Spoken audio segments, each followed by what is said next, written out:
Hi అందరికీ ఎండు రొయ్యల కర్రీ ఎలా చేసుకోవాలో చూద్దాం. ఫస్ట్ అయితే ఎండు రొయ్యలు ఫ్రై చేసుకోవాలి. కొంచెం ఆయిల్ వేసుకొని ఫ్రై చేసుకోవాలి మంచిగా.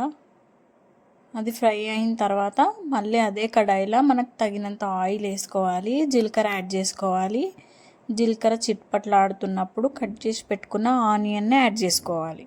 చేసుకున్న తర్వాత కొంచెం సాల్ట్ వేసుకోండి. నేను వేసుకోలేదు, మర్చిపోయినా. వేసుకుంటే తొందరగా ఫ్రై అవుతుంది ఆనియన్. తర్వాత అది ఆనియన్ ఫ్రై అయిన తర్వాత టమాటోస్ ఇంకా పచ్చిమిర్చి కొత్తిమీర 3 ఒకటే దగ్గర కట్ చేసుకున్నాను నేను. అవి యాడ్ చేసుకోవాలి. చేసుకున్న వాటిని కూడా మంచిగా ఫ్రై చేసుకోవాలి. చేసుకున్న తర్వాత అల్లం వెల్లుల్లి పేస్ట్ ఇంకా పసుపు యాడ్ చేసుకోండి. దాన్ని కూడా ఒక 2 మినిట్స్ ఫ్రై చేసుకొని మనకు తగినంత కారం, నేనైతే 2 స్పూన్స్ కారం యాడ్ చేసిన. కారము ఇంకా సాల్ట్ తగినంత యాడ్ చేసుకోవాలి.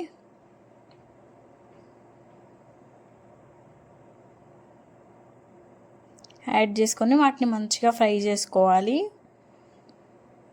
కారం మంచిగా ఉడకాలంటే కొద్దిసేపు ఫ్రై చేయండి, 2-3 మినిట్స్.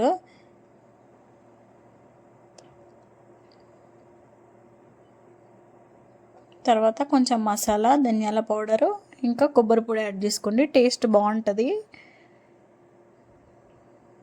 దాన్ని కూడా మంచిగా ఫ్రై చేసుకోవాలి. చేసుకున్న తర్వాత మనకు గ్రేవీకి తగ్గట్టు వాటర్ పోసుకోవాలి. కొంచెం తక్కువనే పోసుకోండి, బాగుంటుంది.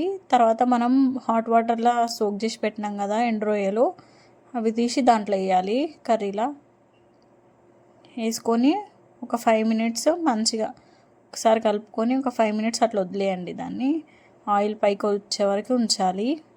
అట్లయితేనే టేస్ట్ బాగుంటుంది.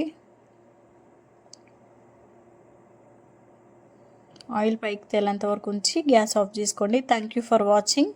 Please subscribe to my channel.